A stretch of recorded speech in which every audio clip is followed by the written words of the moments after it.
semuanya, di sini kami ingin menjelaskan beberapa poin penting tentang jaringan komputer nih.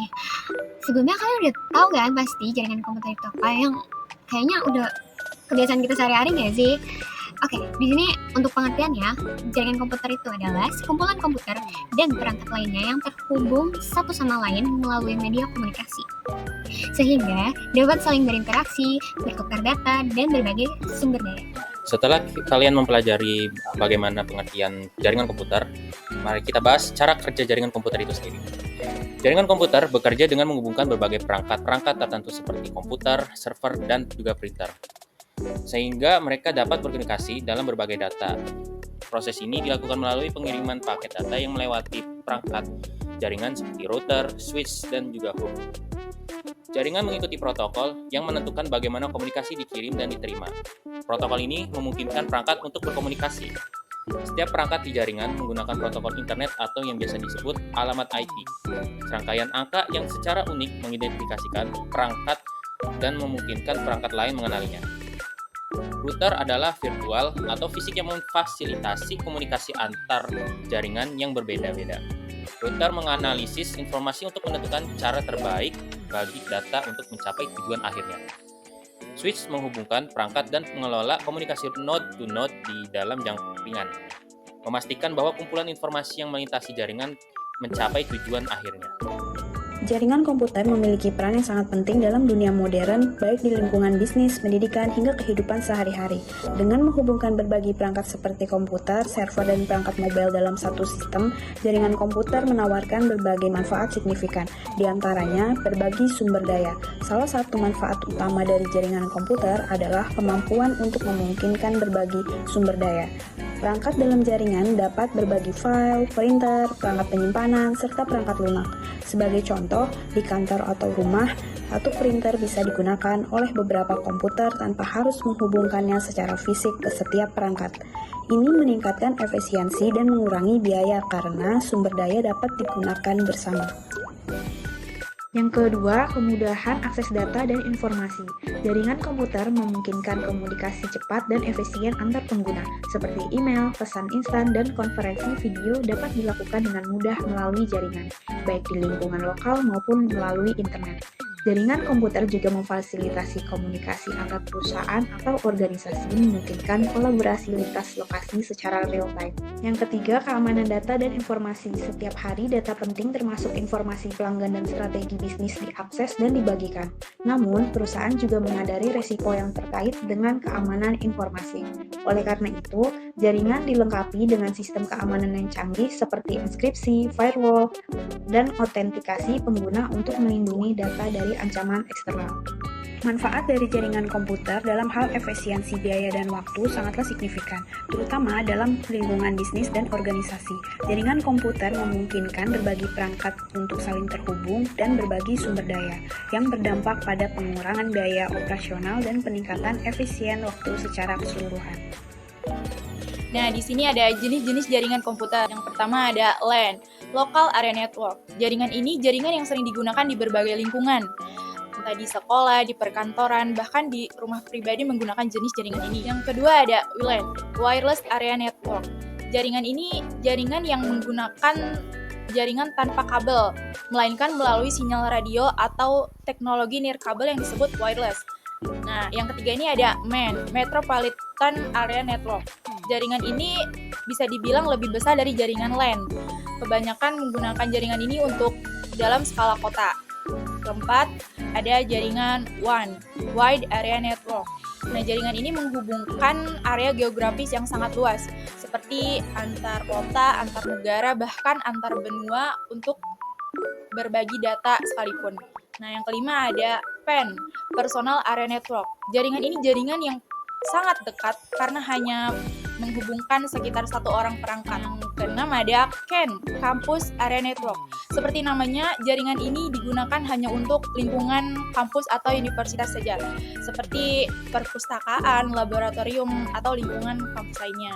Nah, yang ketujuh ada VPN, Virtual Private Network.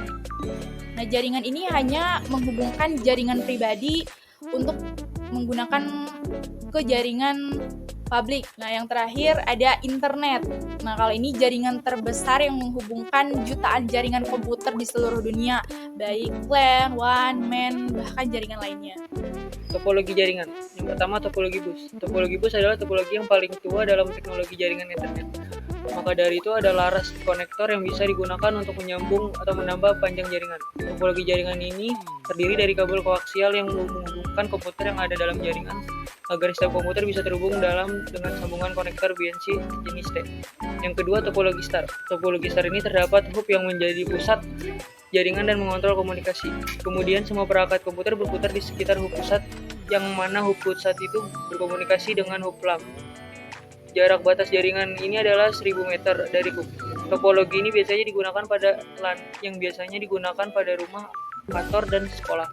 Yang ketiga, topologi ring. Topologi ini topologi yang berbentuk ketika semua perangkat yang terhubung menyerupai cincin atau pola lingkaran. Setiap server yang ada di topologi ring ini memperoleh dan juga melewatkan suatu informasi dari perangkat yang satu ke perangkat lainnya. Yang keempat, ada topologi mesh. Topologi ini adalah suatu jaringan yang terhubung satu sama lain di antara beberapa node. Biasanya ini digunakan dalam keperluan redundansi seperti dalam kampus. Topologi ini sering digunakan pada kondisi di mana tidak ada hubungan komunikasi yang terputus secara absolut antara node jaringan dan jaringan komputer. Protokol jaringan. Ada 4 macam protokol jaringan yang umum digunakan, yaitu TCP/IP. Protokol dasar untuk internet dan jaringan luas terdiri dari 2 lapisan utama, yaitu TCP dan IP. Yang kedua, HTTP atau HTTPS. HTTP digunakan untuk komunikasi antara klien seperti browser dan server web. Yang ketiga, FTP, File Transfer Protocol. FTP yaitu protokol yang digunakan untuk mentransfer file antara klien dan server. Yang keempat, SMTP, POP3, dan IMAP. 3 protokol jaringan yang berfungsi untuk mengelola pengiriman dan penerimaan email. Jaringan komputer juga terdapat model OSI atau disebut juga Open System Interconnection, yaitu sebuah kerangka konseptual yang dikembangkan oleh International Organization for Standardization untuk standarisasi fungsi komunikasi dalam sistem komputasi. Model ini membagi proses komunikasi jaringan ke dalam 7 lapisan yang berbeda, di mana setiap lapisan memiliki tugas yang spesifik dan berinteraksi dengan lapisan lain secara hierarkis. Tujuan dari model OSI adalah untuk memungkinkan interoperabilitas dan standarisasi antara berbagai sistem dan teknologi jaringan. Lapisan OSI terdiri dari physical layer atau lapisan fisik, yaitu bertanggung jawab atas transmisi data mentah dalam bentuk sinyal listrik, optik, atau elektromagnetik melalui media fisik, yaitu kabel, gelombang radio, dan lainnya. Lapisan berikutnya yaitu untuk data link atau disebut juga data link layer, yaitu mengelola transfer data antara perangkat yang terhubung secara langsung. Ini mencakup pengamatan fisik seperti MAC address dan deteksi serta koreksi kesalahan. Selanjutnya ada lapisan jaringan atau disebut juga network layer yang bertanggung jawab untuk pengamatan logis dan rute data antara sumber dan tujuan seperti penggunaan alamat IP dan routing. Oke, selanjutnya ada lapisan transportasi atau transport layer untuk mengatur transfer data yang andal termasuk kontrol aliran, segmentasi, dan pengendalian kesalahan. Protokol seperti TCP dan UDP bekerja di lapisan ini. Yaitu ada lagi session layer atau lapisan sesi, mengelola sesi komunikasi antara aplikasi, memastikan sesi dapat dibuka, dikelola, dan ditutup dengan benar. Selanjutnya ada lapisan presentasi atau disebut juga presentation layer, yaitu bertanggung jawab atas terjemahan data, enskripsi, dan kompresi. Ini memastikan data yang dikirim dapat dimengerti oleh sistem penerima. Dan yang terakhir adalah lapisan aplikasi atau application layer, yaitu lapisan tertinggi yang menyediakan antarmuka langsung ke aplikasi pengguna seperti email, transfer file, dan aplikasi web. Keamanan jaringan komputer adalah serangkaian langkah dan teknologi yang dirancang untuk melindungi integritas, kerahasiaan, dan ketersediaan data serta sumber daya dalam suatu jaringan komputer. Tujuan utamanya adalah melindungi sistem dari ancaman yang bisa datang dari luar maupun dari dalam jaringan.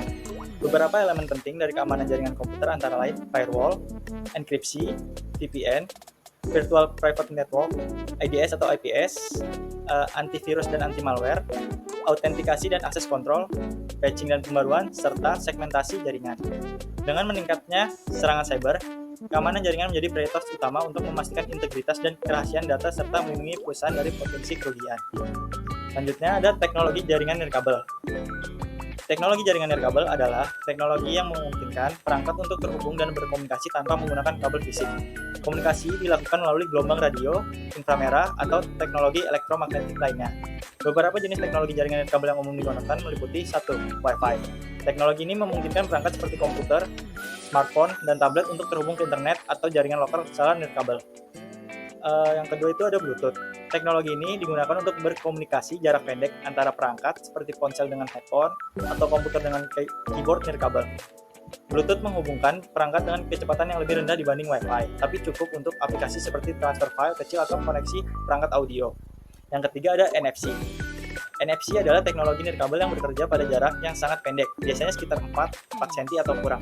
NFC banyak digunakan dalam pembayaran nirkabel seperti Apple Pay, Google Wallet, dan kartu transportasi. Yang keempat ada seluler. Teknologi jaringan nirkabel yang digunakan oleh perangkat seluler untuk terhubung ke internet atau berkomunikasi. Ini termasuk 3G, 4G, dan 5G. Jaringan seluler memiliki cakupan luas dan dapat digunakan saat pengguna berpindah-pindah lokasi. Yang kelima ada Li-Fi. Teknologi komunikasi nirkabel yang menggunakan cahaya tampak untuk mentransmisikan data. Li-Fi bisa menjadi alternatif Wi-Fi, terutama di tempat-tempat yang membutuhkan transmisi data yang sangat cepat. Yang keenam itu ada Zigbee dan Z-Wave. Teknologi ini digunakan dalam komunikasi jarak pendek yang berdaya rendah, seringkali di rumah pintar untuk menghubungkan perangkat seperti lampu, termostat, dan sensor. Teknologi jaringan nirkabel terus berkembang, memberikan kecepatan transfer data yang lebih tinggi, latensi yang lebih rendah, dan peningkatan keamanan. Salah satu tren terbaru adalah pengembangan jaringan 5G yang menawarkan kemampuan koneksi yang lebih cepat dan mendukung perangkat IoT, Internet of Things. Jaringan komputer tentulah memiliki sebuah tantangan, di antaranya adalah keamanan. Setiap komputer itu pasti memiliki keamanan yang harus selalu diawasi, diperketat lagi agar tidak mudah bocor. Kemudian adalah skalabilitas, kemampuan jaringan untuk berkembang seiring pertumbuhan kerusakan atau kebutuhan pengguna. Dan terakhir adalah latensi, waktu yang diperlukan data untuk melakukan perjalanan dari satu titik ke titik lain di jaringan. Sekian dari kami, kurang lebihnya mohon maaf.